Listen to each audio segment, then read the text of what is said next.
Hey everyone, big stream today. Today I'm doing a after 2 years review on the Audioroot BC1150, which I have here, and I am going to break this thing down with all of the details. So stay tuned right after this quick message and we'll go ahead and get started. Capturing clean, quality dialogue in vehicles on a film set is one of the most challenging and rewarding processes, and productions continue to push the boundaries of what's possible. This is why I created Recording Dialogue in Cars, a one-stop masterclass for every member of the production sound team. In this course, I'll break down all of today's terminology. We'll cover microphones and rigging, discuss how to navigate complex camera setups, and how to achieve reliable RF performance in the most challenging environments. Come enroll into Recording Dialogue in Cars today at mwsound.net, and I'll see you soon. So we're going to be talking about the Audioroot BC1150 6-bay battery distribution box, which I have right here. And I've been using this about 2 years now, and I'm going to give you my experience with it, but also more importantly, a breakdown of what this is and how it can be used in a production sound workflow, especially for those of you who are working modularly in several different type of configurations. Maybe you're on a large cart sometimes, maybe you're on a bag other times, or you're doing different types of things where you need to move around. But first thing we want to do is we want to break down some of the basics of, to get us started, of a lithium-ion smart battery and what that is. And take a look a little bit about how the power draw works so we can easily configure how much power we need or don't need in a system. So I'm going to go ahead and come in here, and we're going to actually do a little trick where I can zoom in here to this battery. And actually, I think I can do it just like this. So there's two things that are important to note about power on a battery. The first thing is the nominal voltage here, which is 14.4 volts. And also the 96 is the watt hours. So knowing the voltage of the battery and the watt hours allows us to easily configure how much power that we're going to be able to get out of the battery on any given equipment configuration. So once again, we've got the voltage, which is a nominal or average operating voltage, and then we have the watt hours. And this particular battery is a 96 watt hours, which is very convenient because it's right below the limit for those who travel. If I come here and let me open up the browser for a second, I saved a couple links for us. And let's go to the tab here for the stream, and let's look at the FAA requirements for carry-on. So if you're actually doing a travel gig, the limit is, and let me look here, I'll highlight it for you, is 100 watt hours per battery. And there isn't specifically a number of batteries that you're allowed to take or not take. So I think the name of the game is when you're going through TSA is you need to make sure, as you can see here, we've got the 96 watt hour battery. And then also you want to make sure they're protected from short. So those little caps that you see that you can put on the ends of these batteries, and I have some of these, I don't have one here. Or you can even use paper tape is another way. So you could easily pack, I've packed 4 or 6 of these in a bag and have had not a problem. But something I want to show you about power, for those of you who might be new to configuring power. So let's say this wasn't even a smart battery. We didn't have the bus data or clock data. And let me show you how we can easily configure the runtime of these. So we're not going to get too much in the weeds here, but I want to show you something very important, and that's Ohm's law. So what Ohm's law says is that the voltage is equal to the amps times resistance. So E equals I times R. So this figure here is the amps times resistance. Now, for our purposes, we're not so concerned with this particular base formula, Ohm's law. The one that we want to know is over here.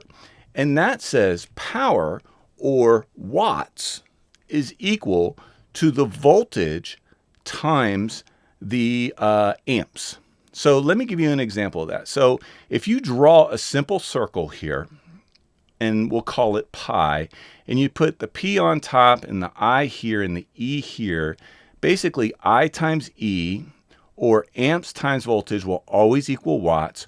Or, let's not go to that screen because this is a different workshop, or we can go to watts divided by amps will always equal voltage, or watts, P, by the way, is watts, divided by E voltage always equals amps. So let's break that down in a very simple fashion. So if I wanted to figure out, okay, I have a 96 watt hour battery at a 14.4 nominal voltage. So once again, I have a 14.4 nominal voltage and a 96 watt hour. So what I'm going to do here is I'm actually going to open up the calculator app so you can see exactly what I'm doing here. And I thought I already had it open, but let's go ahead and open it. And we'll go to the calculator here, and you should be seeing that. Yeah, I see that. So if we say 96 watts hours, right? Because on the battery it tells us that the hour portion gives us the runtime calculation. Divided by 14.4 volts is equal to 6.666. So for our purposes, we know by using this formula, which is the pi formula, dividing the watt hours divided by the nominal voltage, we have 6.6 amp hours. So put that in your head. So the next thing I'm going to show you is in each manual, even if you don't know what the piece of equipment is drawing, because you don't have it hooked up to a distribution system, we can see what those specs are. So let's go directly to, say, I don't know. Let's go to a Scorpio manual for a second. And you're still seeing the calculator, so let's fix that here to go to preview. And there we are. And if you look here under power, it says under 12 volts, no battery charging, it's pulling 950 amps. So let's go all the way down here to something a bit more realistic for power draw. Let's say 1.67 amps. So that's how much power at 12 volts the Scorpio is running at 192 kilohertz sample rate with the SSD and 2 SD cards on average, let's say. So let's go take this 6.66 amp hours from the battery that we configured using the Ohm's law power formula, and we'll divide it by the 1.67 amps of the average power draw at 12 volts from the Scorpio, and we have 3.99. And what that means is that based on the specifications of what I'm reading on the amp hours of this battery at 6.7 amp hours, divided by the average 1.67 on the Scorpio, I can expect about 4 hours runtime in that setting with this one battery. And I can also do the same calculation with watts. And we'll do that one more time. And then we'll move into the details of the BC1150. But this is something you can practice here very, very simply. So the other way to do the calculation with Ohm's law and power to figure out runtime is we can use the watt hours. So we know we have 96 watt hours here on this battery. And let me make sure you can go ahead and see the calculator again. So let's pull that up. And on the calculator here, what we can do is we're going to first configure what the Scorpio is saying. So Scorpio says at 12 volts, at a particular setting, we are drawing 1.67 amps for a total of 20 watts. Now remember, what we did is very simple, is we basically took the voltage at 12 volts times the amps at 1.67 to get our 20 watts.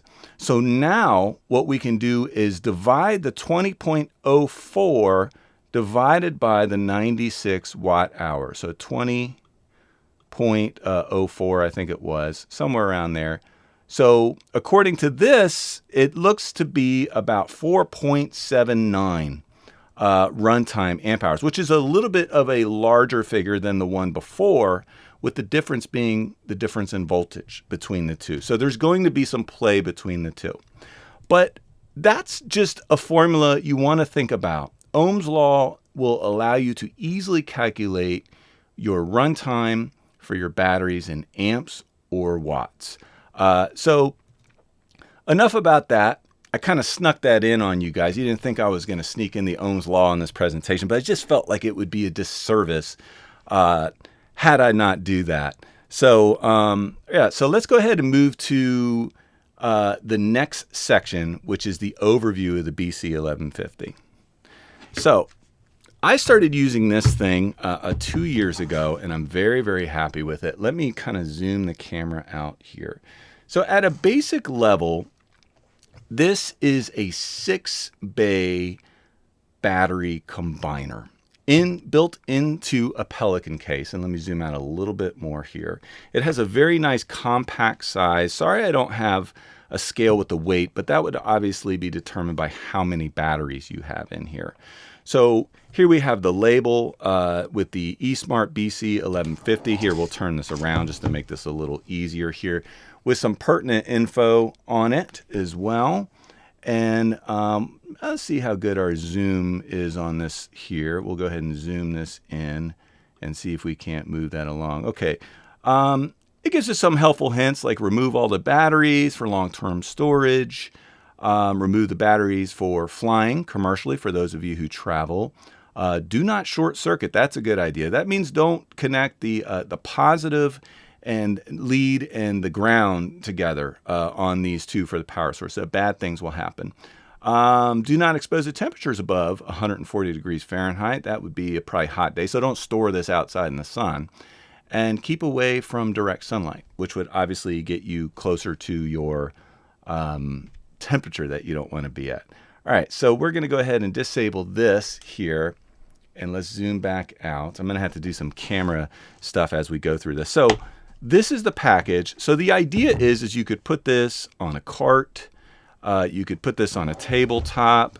You could kind of put this wherever you want. I've used this with my large cart before. When I used to have a Meon, I would plug directly in the Meon. I've used it with a innovative cart when I'm running a bag. I've used it on a mini cart, several different type of configurations.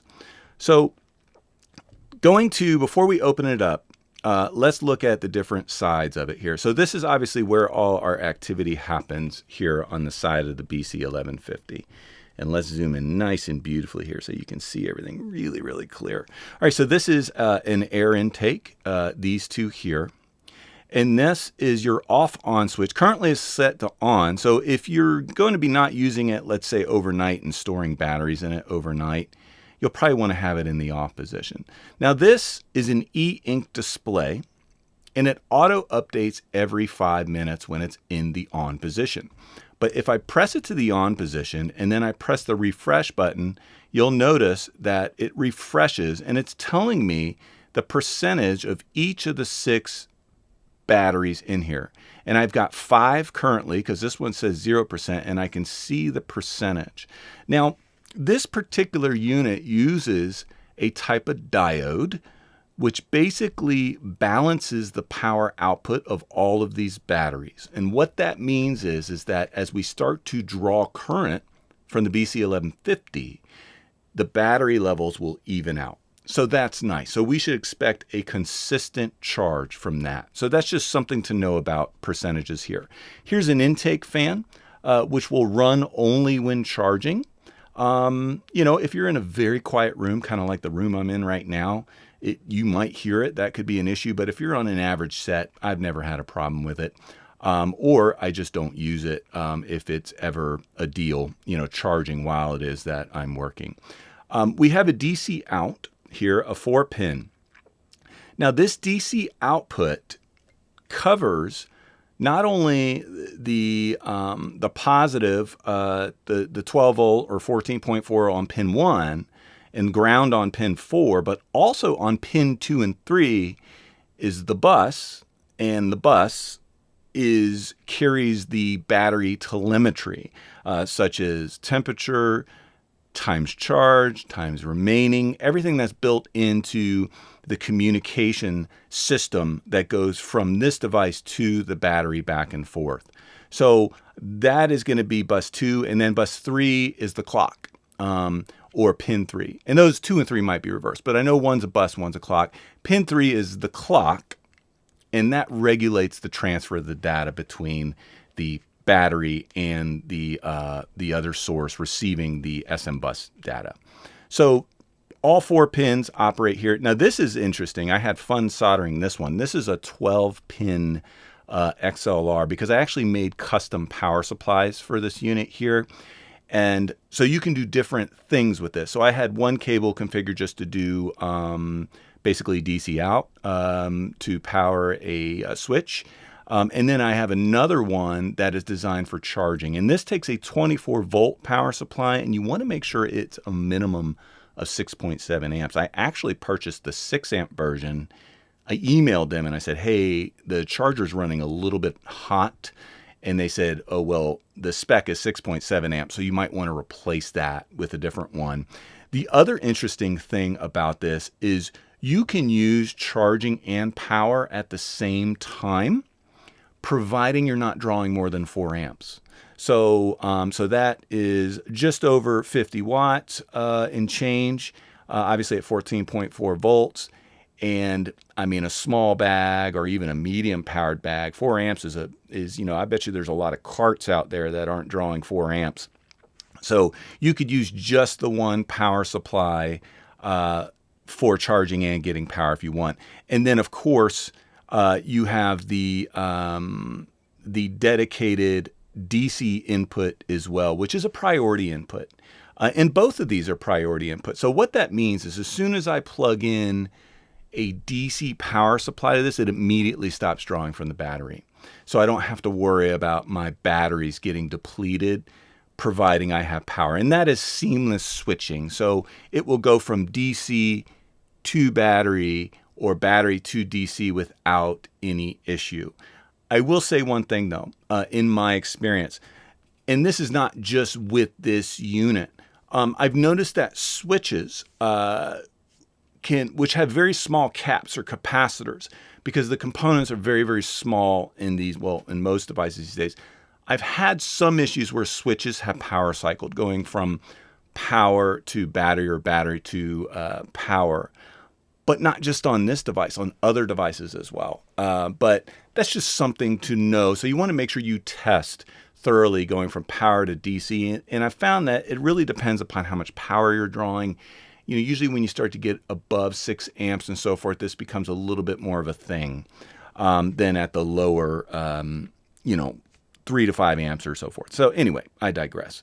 So we have the power switch off and on. We did refresh, the intake fan for charging, the DC out, DC in. So this obviously goes to maybe another distributor, which we're going to do in a little bit, like such as, let me zoom out here for a second, this Audioroot eSMART Trio. So if this is obviously a battery combiner. So if I want to obviously run a bag or a cart or some sort of system with this device, I would run it through a distributor or a distribution box. And then here is another one here that will connect. I got a cable connected to it now, the BGDU. So I've used all 3 of these on my carts because I've got one powering the cart and then one inside of the bag, so I can easily get the bag off the cart but keep power on the large power source on the cart. So it's all about modularity here and flexibility. So that covers this here. So let's kind of flip it around. We've got the handle. Obviously, it's just a Pelican case. You don't want to set it down on the control side, so I'm going to elevate it a little bit here. The back of it, and then underneath, as you can see, I've got a little bit of Velcro from where I'm just kind of sticking it. It's pretty heavy, so it doesn't really fall off cart. So just a little bit of Velcro goes a long way. Now let's open it up. So I'm going to open up the box here, and then we're going to look first and foremost. I think what I'll do is I'll flip this so you can see inside of here a little better with the light, the key light here. I know it's kind of dark. So the first thing I want to point out is notice that I've got these 48 watt hour batteries here in 1, 2, 3. This one's empty, and then 5 and 6, bay 5 and 6, I've got the 98 watt hour. You don't have to use Audioroot batteries. Any smart battery will work in this unit. Also, I didn't mention, and keep in mind that the max output of this, and this is pretty impressive, is 11.5 amps. But you want to make sure your DC input is to specification, meaning that you can, I think it's like the DC input has to be a minimum of 15 amps, if I'm not mistaken. And also the amount of charge on your lowest charge battery will dictate how much power. And then obviously with power, you want to make sure if you're drawing those kind of amps, such as 10 amps, because that's like a large size cart, that you're using the correct cables. So it's a good idea. It is a good idea to email Audioroot, who is very, very helpful, by the way. I've emailed them about all kinds of things. They're very quick to get back to me about questions about cabling and so forth for your varying configurations. So here is, so the batteries easily just slide out here, as you can see. And then in here, you can see where they sit on these pins, where down there near my thumb.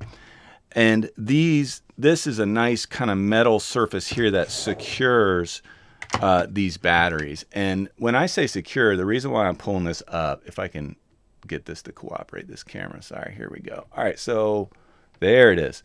These keep these from falling out. So when they come in here, you see what I mean?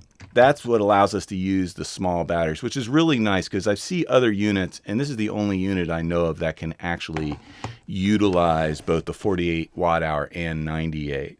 So for me, this really has kind of allowed me to use one system. So I've got a PSC, the Traveler, the PowerStar Traveler, which uses the smart battery configurations. I've got some of the remote audio stuff for their BDS, and I even got some of the Deity stuff, just kind of sprayed around. But at the core of it is they're all using smart batteries. So I've got a one power system for all of the different type of builds that I may need to do. So that's how the batteries come out here, and we can go ahead and easily remove or put the batteries in here. They just kind of click into place. This right here, what you do is you just slide them out and lift them up. So it's very, very simple to install or reinstall battery. You just want to make sure your terminals are in the correct place. Next, we can talk about, this is the inside of the chassis. Let's actually take a closer look at this. So this is not only a battery combiner. I mentioned earlier, and I'll mention again, that this is also a charger. So it charges 2 batteries at a time, and it basically kind of round robins them. You don't get to choose specifically like which batteries you're going to charge. And let me go here to where I'm trying to get to. I'm trying to get this to, my camera's fixed, so I can only do so much stuff here. Look at that. There we go. Sorry about the angle. Well, here, let me try. I can't press, I don't want to disconnect a cable or something. So this is for firmware updates. This is the USB. If you charge this, they recommend you keep the lid open. So that's just something to know. These are all the same warnings we saw on the top. Don't short circuit it. Don't go above 120 degrees. That's interesting because it's at 140 degrees, I think, on the other one. So those are 2 different specs, unless I'm making that up. Remove batteries for transport, according to the passenger aircrafts. Us in the States is the FAA. This is PAX there. They're in France, by the way. And then remove batteries for long-term storage and switch off when not in use. So long-term, if you're not using this for, basically you can keep batteries in it, like when you're working, actively using it and working on a project. But if you're going to go like 2 weeks or more, or just definitely store the batteries out of it. I'm not going to cover the storage and charge states of lithium batteries for this video, but there's some research, on basically best practices to take care of these lithium batteries. And these are lithium-ion batteries, by the way. Most of the smart batteries are lithium-ion, not lithium iron phosphate, which is some of the, I think PSC has some lithium iron phosphate, which is it's a little bit more of a stable chemistry. But this isn't a Audioroot thing. It's a normal, the lithium-ion battery is a universal standard for smart batteries. So we've got a legacy mode here. Is either going to be in the off or on position. If you're using what's called the K-Art, which is some of their older distribution devices, basically you want to maybe choose this off or on. It can affect your device's ability to read the bus data and from the battery. So I think I had this on when I was first configuring some stuff and I couldn't read it, and then I turned it off. So there's some information on their website about that. Soft reset. This is if you want to reset basically the settings or the device. And speaking of resetting, the system, it has a built-in protection circuit, meaning if you draw more than the 11.5 amps, it will basically shut down the unit. And what happens is that there's like a 10-second relay, I believe, built into it. And then it will basically power back up again. And if for some reason you can't wait 10 seconds, well, that's a sad thing. If any problem with power, I would not rush anything, but you can power cycle the off-on switch to short circuit the 10-second, reset. It also has a 30 amp built-in fuse, which is, if you have 30 amps coming in or out of this, that is obviously you have a bigger problem than the fuse resetting. So if you blow the 30 amp fuse, which would be very difficult, you'd have to do something really, really silly. That is only replaceable at the factory. So that's just something to know. And then Audioroot, because they're so amazing and technical and they got their act together and they actually give us real good information, we're going to actually come in here and you can see the pin configurations here on the different. So this is the 12 pin configuration. So just in case you don't have the manual and you need to do some quick soldering, there's SM bus data on pin 4, SM clock on 5. Remember, that's for telemetry, both-way communication. Our 24 volt in, which is for charging, and then our ground, and then pin 10 DC out. So if you say, I just want to use this as a 12 volt DC out, because remember, 24 volt is only for the charging side. We can go plus here on the DC out and then just do pins 9 and 10 for that. This one, pin, check this out, 6, 7, and 8. So I emailed, let me get out of zoom mode here for a second. I emailed Audioroot, and me not being like a master solderer, technician, like some of these guys that you find that build these cables, I said, okay, so pins 6, 7, and 8 for the 24 volt DC input, do I tie the leads together with jumpers or what do I do? And they got right back to me and they said, oh, actually just stick it in between pins 6, 7, and 8 and then just apply the solder and it will actually, it'll attach to all the pins. And it was awesome. And it worked. It was like, I was like, oh, that is so cool. So, so that is the basic, design of the input, output, and stuff like that. But let's plug some stuff in. So let's have some fun with this. And I got a surprise for you guys today that I'm going to, I'm not going to ruin the surprise, but I will give you a hint. And the hint is we're going to open up, we're going to connect a 552 to this, and you're going to be listening to something. So if you know what that something is, go ahead and put it in the comments. You would have to have been doing this a little while to know the answer to this question. So let's go ahead, but it's going to be a lot of fun. So let's go ahead and start connecting some stuff here. So I'm going to clean up my desktop so I can kind of get a handle on what I'm doing here for a second and kind of reset. And I might even open up this LaCroix I have here on my desk. Let's zoom out as much as we're able right now. And so first things we're going to do, I'm just going to put all the, I've got another battery to put in here that we were talking about earlier with power draw, just to keep it simple. I'm going to go ahead and seat the battery. And as you can see, I'm rushing and I tried to put it in the wrong way. All right. And then I'm going to close this. Oh, that's a nice sound, right? And then from here, oh, I got one more. Let's open it back up and put it in there. So we'll put a bunch of different batteries in there. How's that? So let's go here. So if I wanted to charge all these batteries, I could just simply do that. I just leave the lid open and put the 24 volt, you know, AC to DC power, just, you know, supply and just start charging. Okay, let's connect stuff. Okay, so first things first, let's do this here. I'll get rid of my little circle bloop if I need to. Don't worry, guys. We can look at what's important rather than looking at me. So first, let's start off by connecting the eSMART Trio to this device. So how would I do that? Well, to do this, I'm just going to simply take the DC out, which is power, ground, you know, the 12 volt ground, and then also the bus data and the clock, and I'm going to connect it. So I need to make sure I'm using a cable that can do all of those things. So remember when I said, sorry about all the cable noise here, guys. I'm kind of just going for it right now.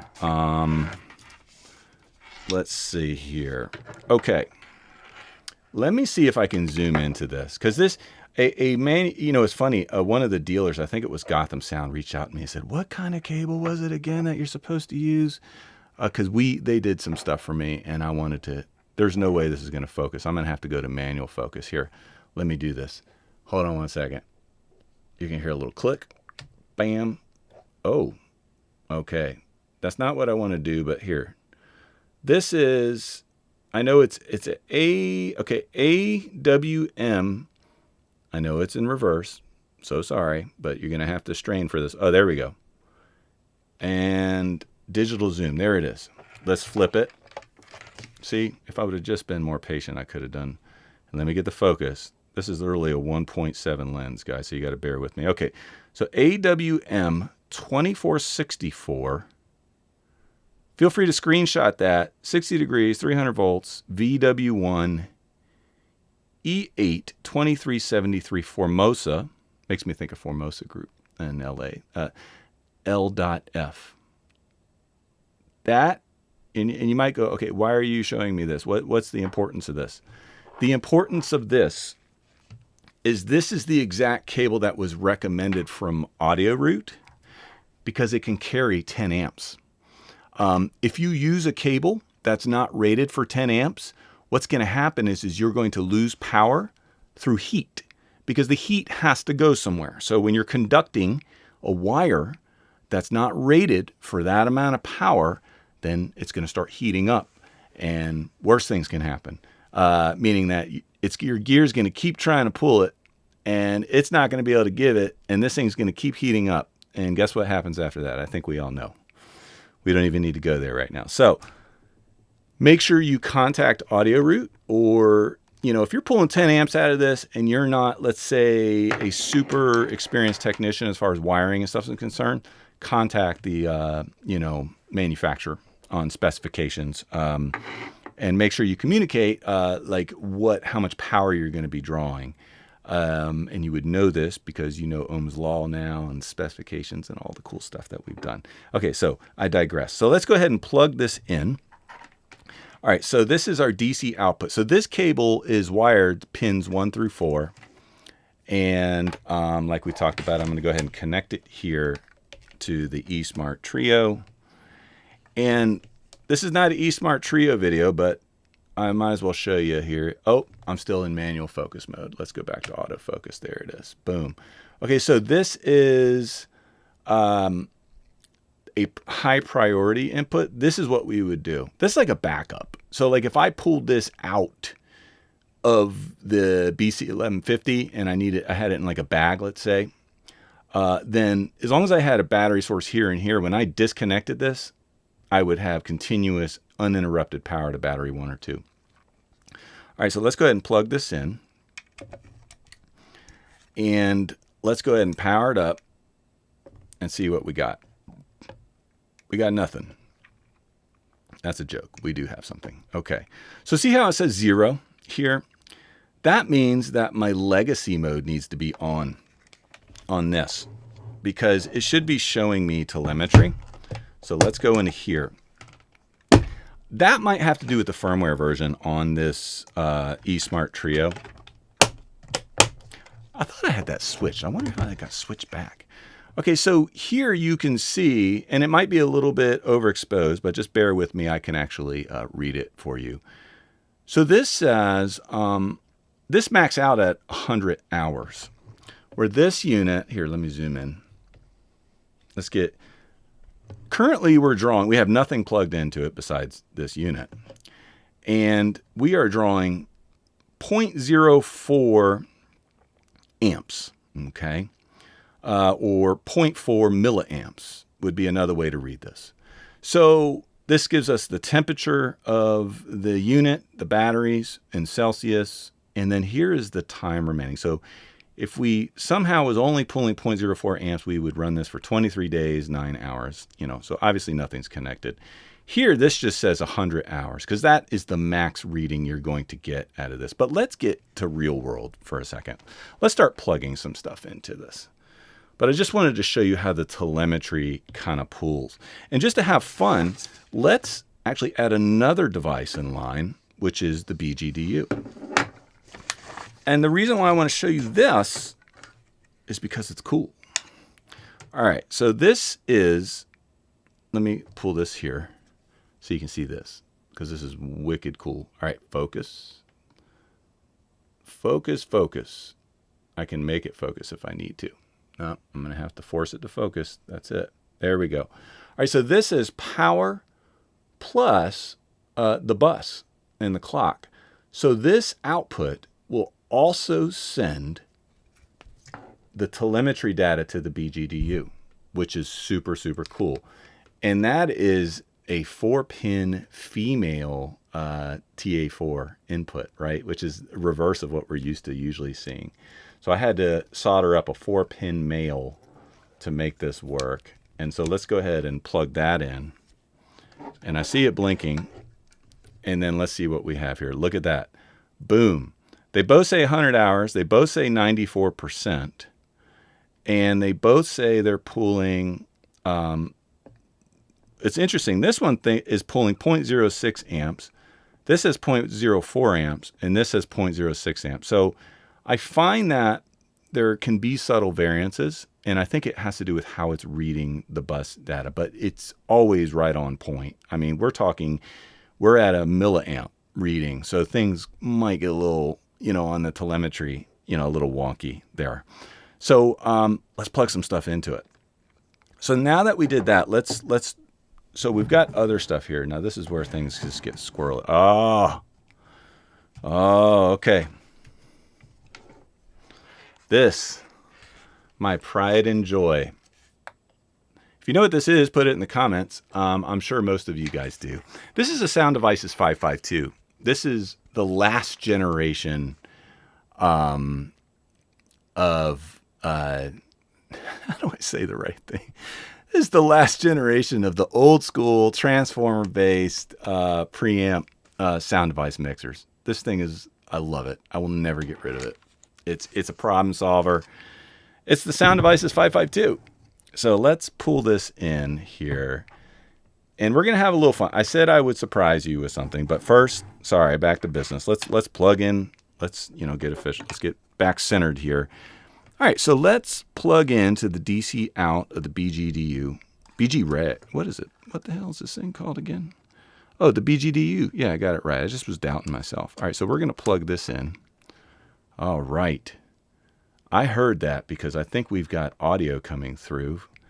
And so now let's look at what we're drawing, okay, and power. And then, so here, as I look on these devices, now I'm drawing 100 milliamps.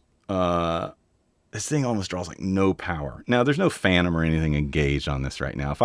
Let's go ahead and engage some phantom and make it power a little bit more juice here. And then see here, I think, you know what, let me mute it because I'm gonna tone you guys and I don't want to do that. No, it's off. We're good. Okay, great. Let's see here. Okay, I can hear it, but you shouldn't be able to hear it, I hope. Oh yeah, phantom is engaged. Look at that. Phantom's already engaged. That's incredible that we're only drawing that much power. Okay, now for the fun version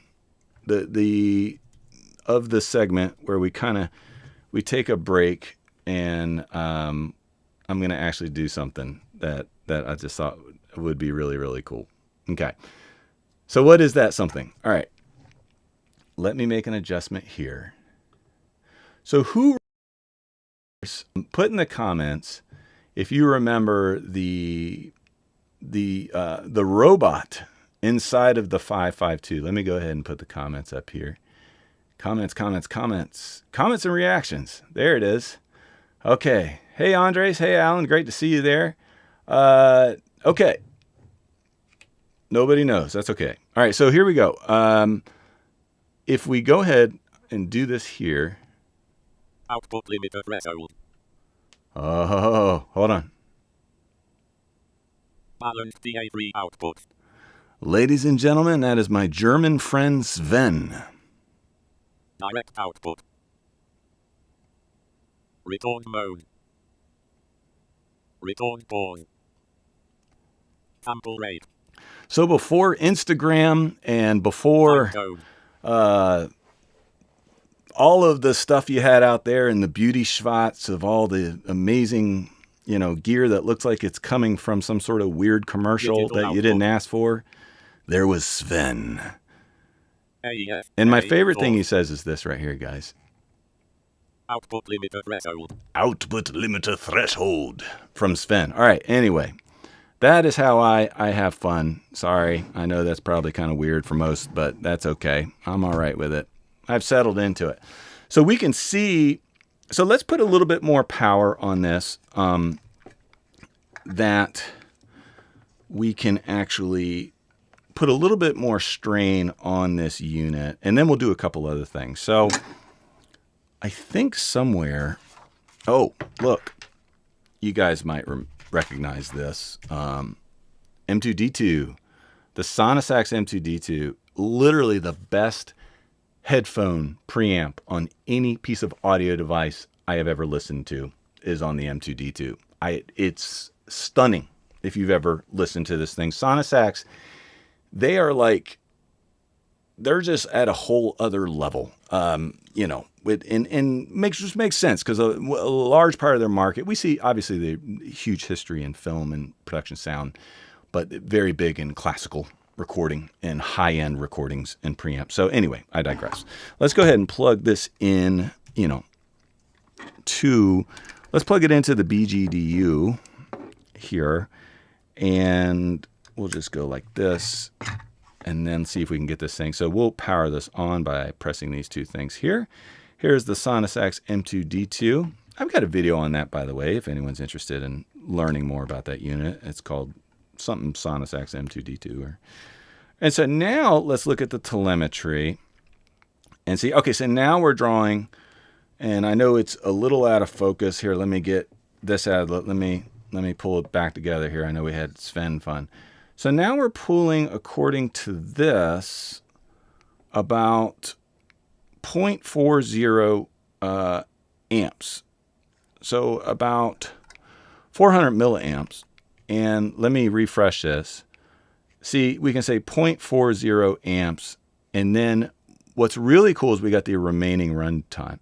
So if we left the 552 and we left the M2D2 connected to this BC1150 combiner, we would get 2 days, so 48 hours plus 32. Somebody help me do the math. I believe that's 80 hours. Yeah, 48 plus 32 is 80 hours. So, and then what's interesting is that this here, these two devices here say 63 hours, about 64 hours. So there is a little bit of a difference between these two, but I think it has to do because I'm pulling very low voltage. And I think it's really, we're going to have to start put a little, at least an amp, 1.5 amps to start to really see some consistency in that arena. And I've had it where I kept them also plugged in longer, and then it would adjust as far as like the draw is concerned. So anyway, super, super cool. Very, very good. I'm trying to think what else we can do here. We did Sven, so that's good. So we're going to do a quick break, and then after that, we will do a Q&A for those of you who are here, and I'll be right back with you. The key to a great sounding lob is 10% placement and 90% process. Typically, I'll do a script breakdown on my iPad. Ingenuity and flexibility really are the keys here, because we have the same goal, capturing the performance. It is this process here that inspired us to create Wire Like the Pros, a masterclass for students and professionals who have the desire to excel and go beyond just the wiring technique and tools. Let's talk about working with the actors.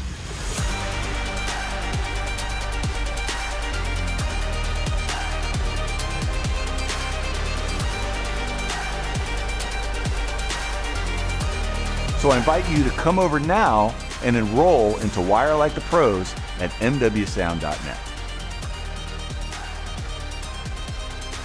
So capturing clean, overview this video here as far as the important stuff. So obviously we overviewed the BC1150. We talked about the ecosystem. We talked about, the design and the different features of that.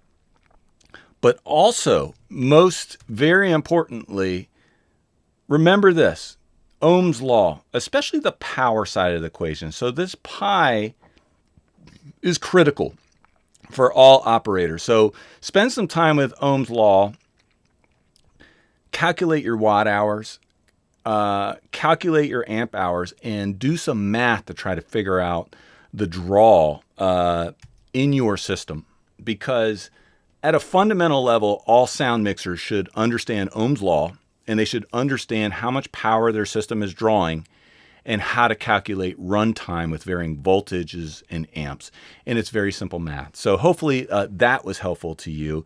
It wasn't even until way later in my career that I started to really get with the fundamentals of that. So I was late to the game on that, and I'm really glad I started to explore that more, because it's helped me very much technically. In the craft. So, and other than that, I'll do a little bit of time, just a little bit, for questions around this. I talked about I've been using it for 2 years. I've had no issues with the unit. The only issues I've had has been that the charger that I got, the 24 volt charger, was actually rated for 6 amps, and they recommend at least 6.5 amps. So it was getting really warm. So I emailed them about it. They said, hey, it's supposed to be a minimum of 6.5 amps. It's probably drawing a lot more from that power supply than really it should be. So get one that's higher rated. So that was an easy thing. I had some stuff with disconnecting. I think it was on the Trio side, where when I was going from DC to battery and switching over, that I did have some issues with some gear switching. I did reach out to Audioroot about that. They talked about varying firmware updates that I could do, but that requires me sending it to France. And, it's just that's a long trip. These are working really, really well. I kind of understand the intricacies, so there's no issue with the unit at all. It has to do with the switching mechanism and how long it takes. So once you start working with power, you'll discover kind of the little idiosyncrasies of the units that you're using and what they like and what they don't like, and so forth. So I'll give a little bit of time to you guys. I'm going to say hello to a couple regulars here. Andres, thanks for saying hello. Really great to see you here. And Alan as well. Thank you. Always great to see you, Alan. Thank you for being here. Yeah, I haven't seen anything on the BC1150 either. And I was like, I've been meaning to do this, but I just, finally, I'm really grateful I actually got to it, especially like 2 years after using it. Like, so rather than, how it is, like you get something new and like, oh, let me do a review on it. Well, dude, you've never even used it. So like, what are you doing? I could just go to the website and read the specs. So, all right. Well, thanks guys. I think I'm going to sign out. I appreciate everyone being here. If you haven't subscribed, subscribe so you can get notified about things that happen. There are going to be some very, very surprising and interesting new videos coming up. So make sure you hit the notifications tab bell for all. And that's enough out of me, guys. Have a great day. And I hope the weather is getting cooler for most of us here. And we'll talk to you soon. Take care.